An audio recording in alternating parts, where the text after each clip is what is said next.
à leurs yeux. Que Dieu les frappe d'aveuglement. Amen. Qu'ils ne voient rien. Voilà, donc c'est ça. Donc nous allons parler sur le magnétisme spirituel. Mais avant cela, terminons d'abord avec certains éléments sur la sorcellerie. Le totem de la sorcellerie, il y en a deux qu'on utilise dans la sorcellerie. C'est premièrement le chien. Le chien et deuxièmement le serpent. Donc le chien, c'est le totem ou l'image de la sorcellerie. La sorcellerie. Et le serpent, c'est la sorcellerie camouflée dans la bienfaisance.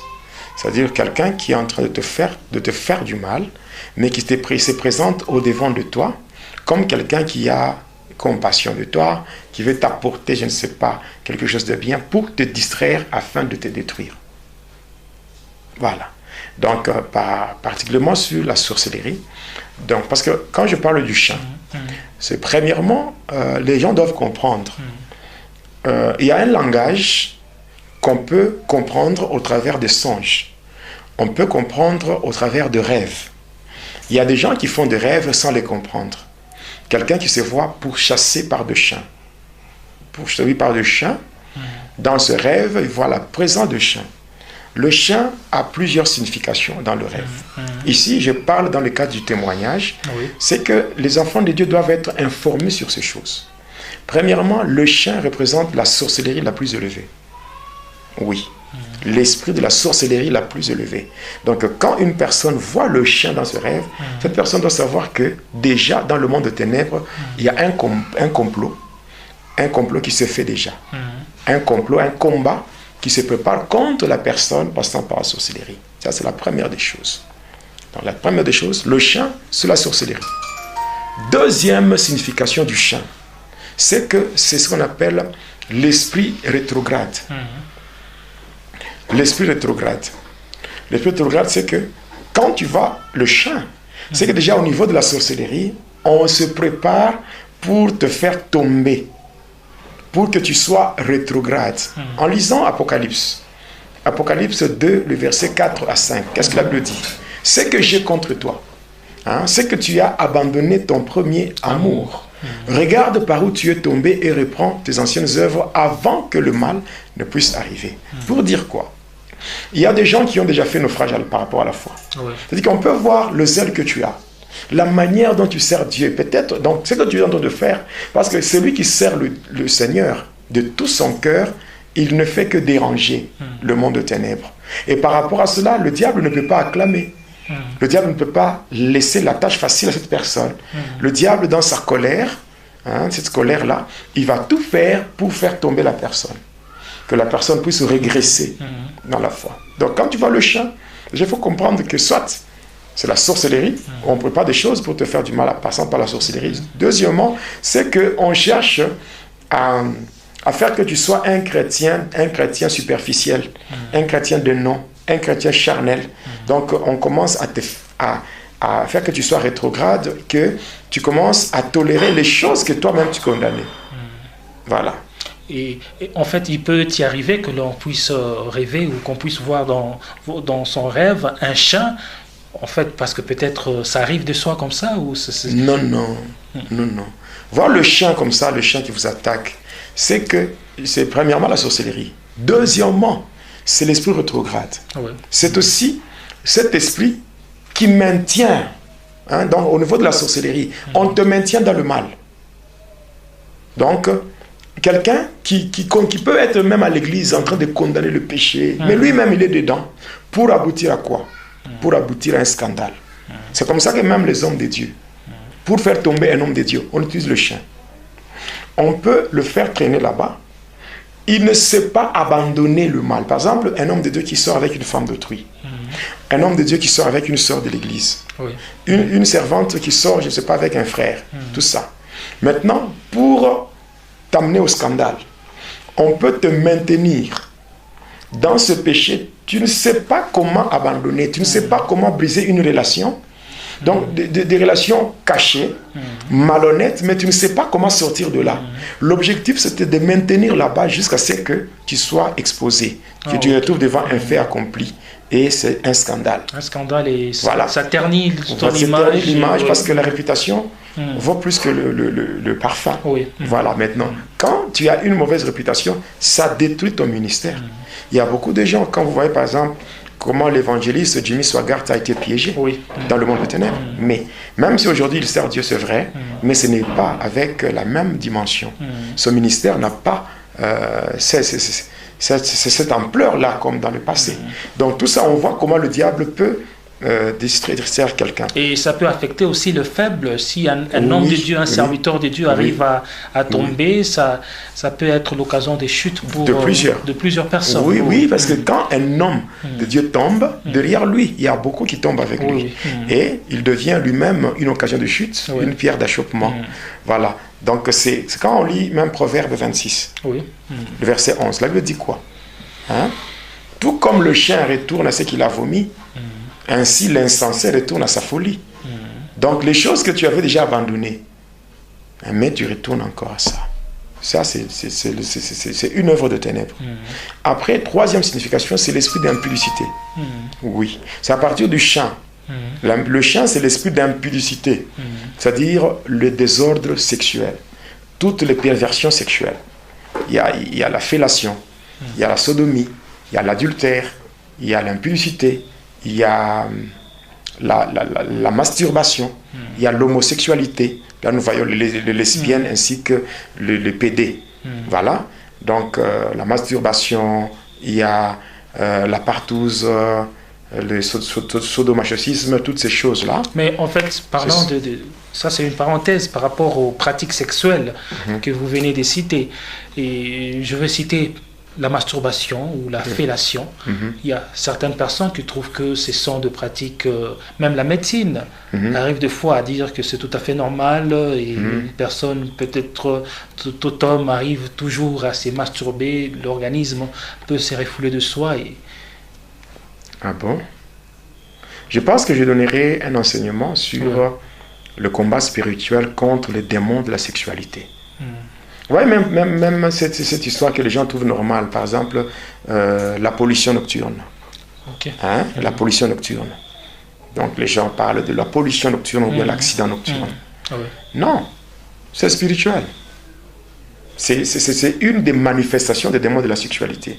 Parce que la première manifestation des démons de la sexualité, c'est ce qu'on appelle le rêve érotique. C'est-à-dire le rêve dans lequel une personne se voit en train d'être abusée sexuellement. Oui, là nous voyons c'est qu'il y a au moins 8 catégories de démons. 8 catégories de démons. Il y a ce qu'on appelle premièrement les femmes et maris de nuit. Il y a femmes et maris de la sorcellerie. Il y a les incubes et les succubes. Il y a le sirène, donc sirène des eaux, sirène de l'air. Il y a le génie de la forêt. Il y a les djinns. Donc il y a les revenants ainsi que les fantômes. Donc tous ces démons-là sont les démons de la sexualité et qui sont à la base du désordre sexuel. Et voilà. Et maintenant, quand on parle on parle que la masturbation n'est pas tellement un problème, où une personne peut faire des attouchements sur ses organes génitaux afin de se procurer du plaisir, jusqu'à aller jusqu'à libérer la sémence. La sémence reproductrice. Bon, je pense que ceux qui font cela par rapport à la médecine, ce qu'il faut savoir d'ailleurs, déjà quand on parle de l'ordre de médecins, l'ordre de médecins, mais il y a beaucoup de choses à expliquer là-dessus. Il y a des choses à expliquer là-dessus. L'ordre de médecins.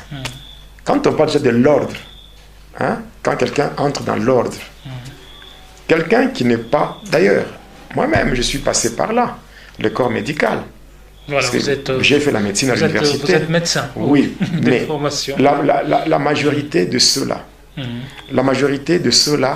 qui font la médecine, s'ils ne connaissent pas le Seigneur, sont des satanistes. Je vous dis, je ne mâche pas le mot, je n'ai pas froid aux yeux pour le dire. Donc, s'ils ne connaissent pas le Seigneur, mais s'ils ne connaissent pas le Seigneur, ce sont des satanistes, non? Oui, ce sont des satanistes. Il y a beaucoup de choses. Quand il faut soumettre une personne à un sommeil magnétique qu'on appelle l'hypnose.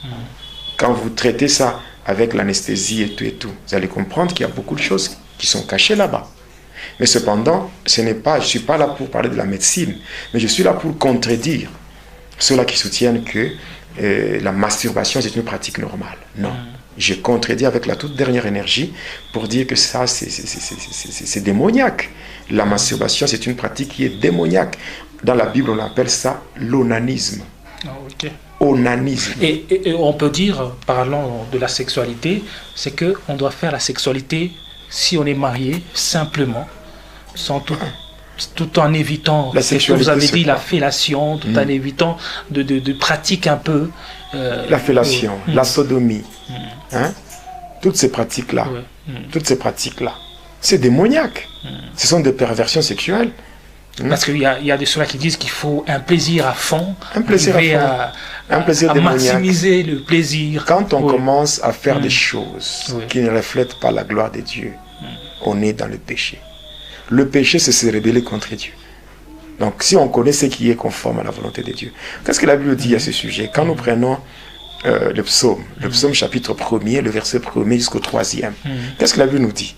La Bible dit, heureux l'homme qui ne marche pas selon le conseil des méchants, qui ne s'arrête pas sur la voie des pécheurs et qui ne s'assied pas en compagnie des moqueurs, mais qui trouve son plaisir dans la loi de Dieu et qui la médite jour et nuit.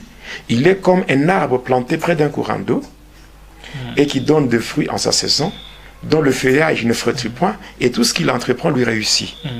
Pour dire encore, heureux l'homme qui ne marche pas selon les conseils des méchants. Les méchants, ce sont ceux-là qui arrivent facilement à violer la loi de Dieu. Donc, des gens qui arrivent à transgresser la loi de Dieu, ce sont des méchants. Voilà pourquoi la Bible dit que la méchanceté ne saurait sauver le méchant. C'est-à-dire quelqu'un qui arrive à transgresser la loi de Dieu et qui prétend dire que Dieu peut le soutenir. Non. Donc, les gens qui soutiennent que la masturbation, la fellation et tout comme la sodomie, ces pratiques-là ne sont pas mauvaises, ce sont des méchants. Et ils veulent entraîner dans leur perdition, ils veulent entraîner aussi des innocents. Des innocents. La vie ne dépend pas de la médecine. La vie ne dépend pas de ce que les hommes disent. Mais la vie dépend de Dieu. Et Dieu, c'est sa parole. Si nous connaissons la parole de Dieu, nous devons vivre conformément à cette parole pour ne pas être dans une inimitié avec Dieu. C'est vraiment très dangereux. Oui. Et en fait, donc, il faut faire attention lorsqu'on voit le chien dans son rêve, si on peut revenir à ça. Le chien, c'est, troisièmement, c'est l'esprit d'impudicité. Ici, par l'impudicité, nous voyons le désordre sexuel. Ça peut être l'adultère, la fornication, donc la débauche. La débauche, donc un désordre sexuel. Et y compris il faut savoir, des pratiques des pratiques malsaines, on peut dire ça. Mais ce qui est vrai, la sexualité, par rapport à la sexualité, nous parlons de l'acte de procréation.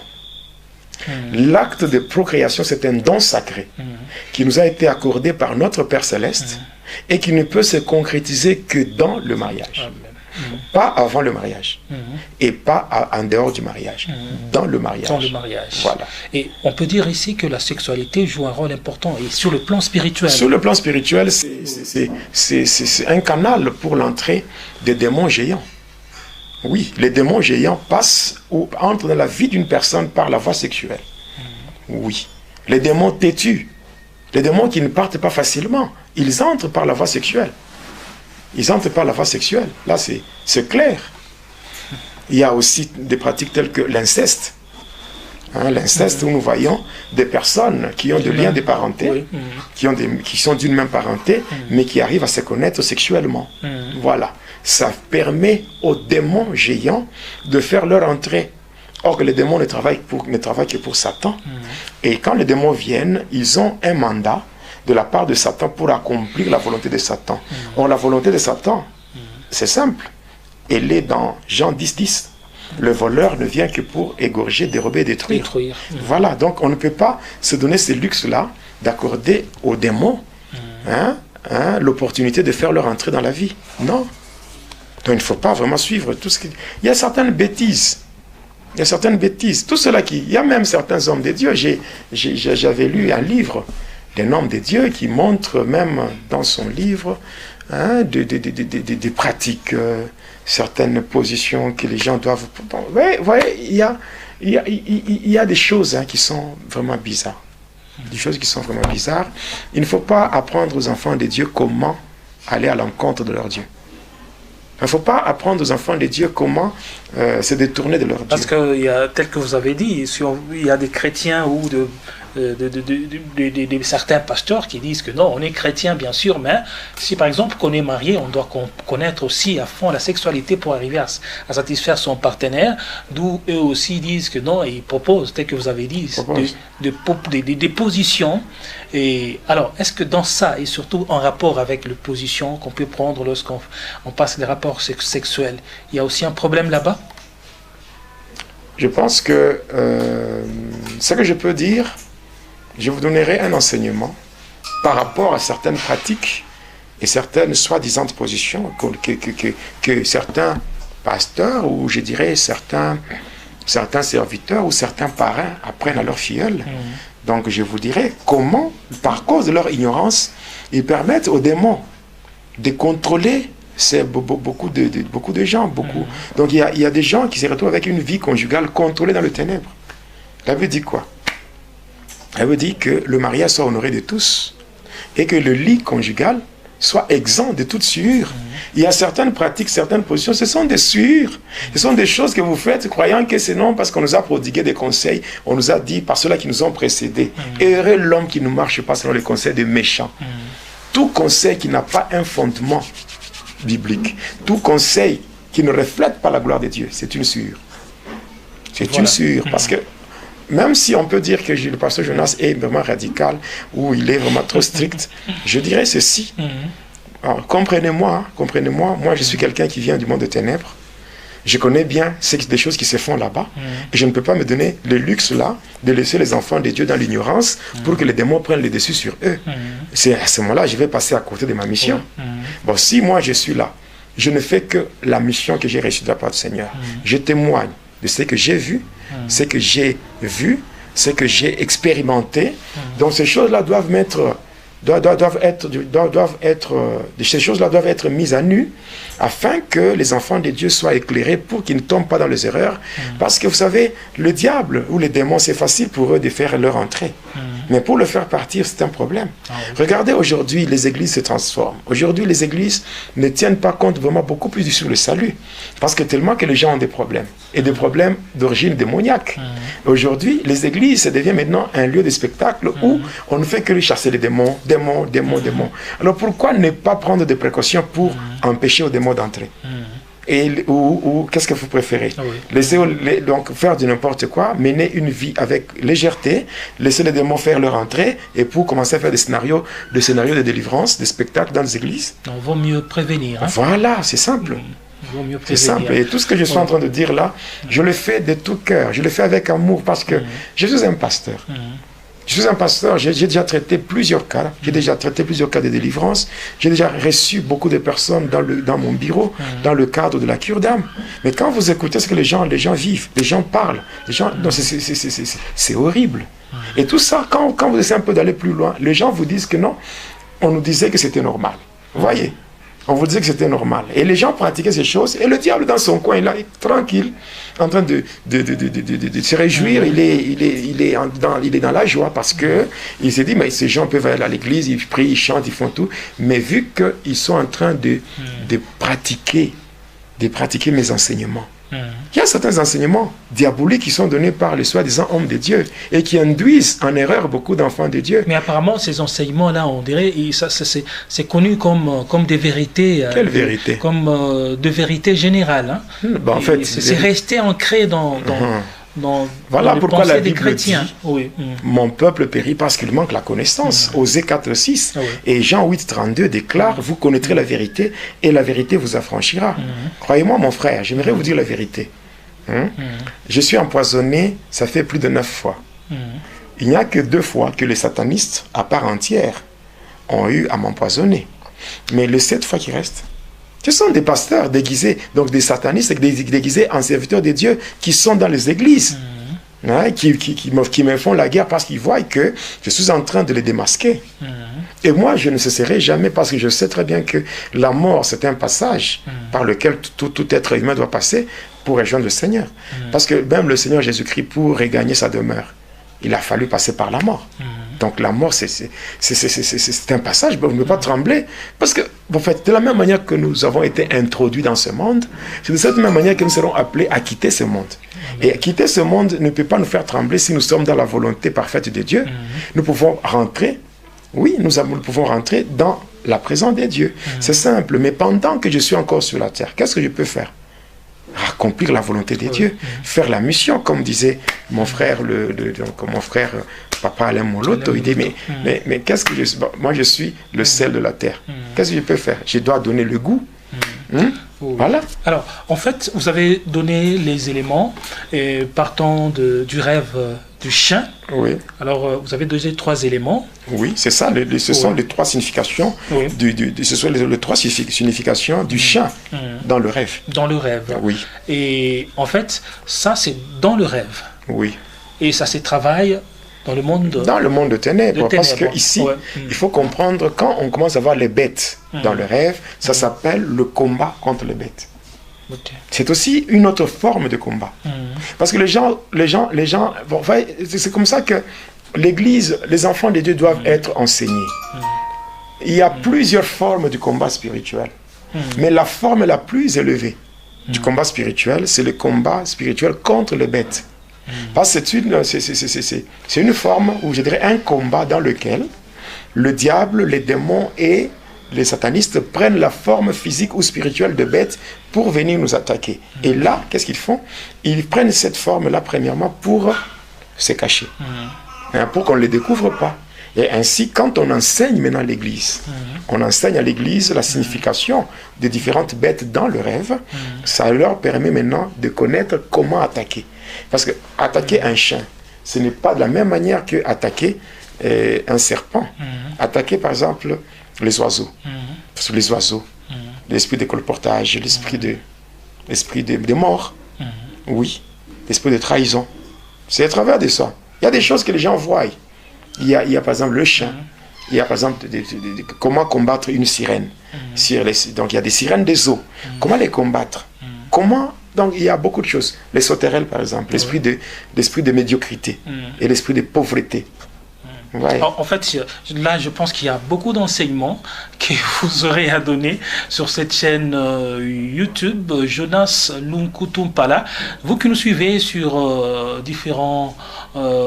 sur les réseaux sociaux, sur Facebook, en fait, abonnez-vous sur la chaîne YouTube Jonas Lunkutumpala, chaîne officielle. Ils peuvent même s'abonner sur Facebook. Même sur Facebook. La page Grâce sur Grâce. Voilà.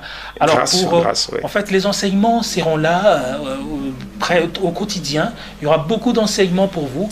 N'hésitez pas de vous abonner et de rester connectés. Nous serons là avec le pasteur Jonas Lunkutumpala, Jedidia. Alors, passons maintenant au serpent.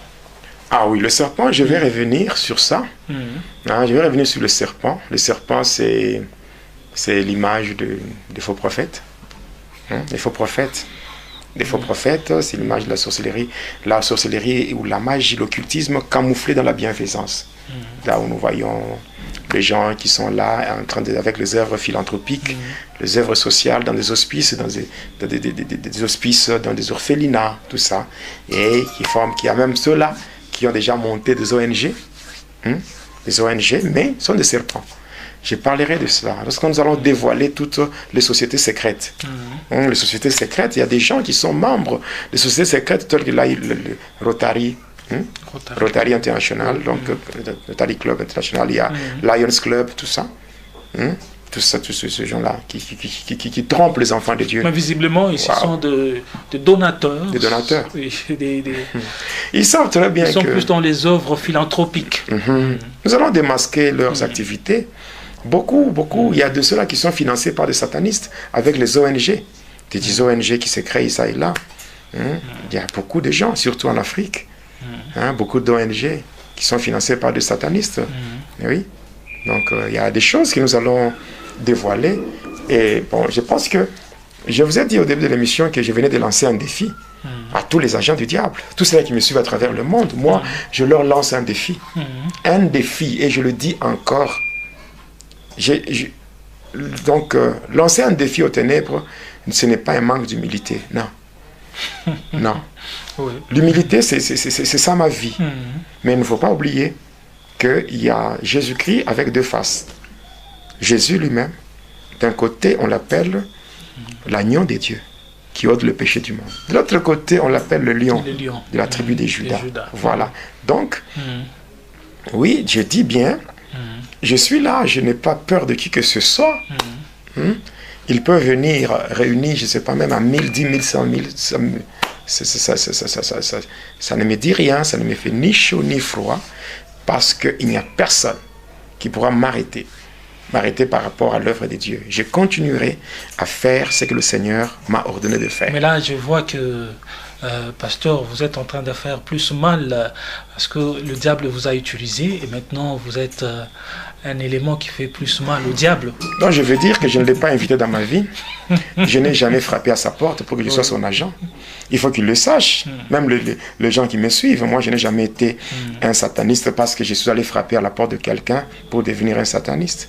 Moi j'étais là, j'étais en train de subir un développement normal dans le ventre de ma mère. C'est là que lui est venu me chercher, oubliant que moi j'étais déjà consacré à Dieu. Oui, moi j'étais déjà consacré à Dieu depuis le ventre de ma mère. Comme Dieu lui-même disait à Jérémie, Jérémie chapitre 1er verset 5, Dieu lui disait, Jérémie, écoute, lorsque tu n'étais qu'une masse informe dans le sein de ta mère, je te connaissais, je t'avais consacré à moi, et je t'avais établi prophète sur les nations et sur le royaume. Donc voilà, le diable est venu et Dieu a laissé, il a permis que je puisse passer. Donc le diable croyait qu'il m'avait pris pour que je sois un agent à lui. Mais il m'a juste pris. Et c'était vraiment un moyen pour que je puisse bien le connaître.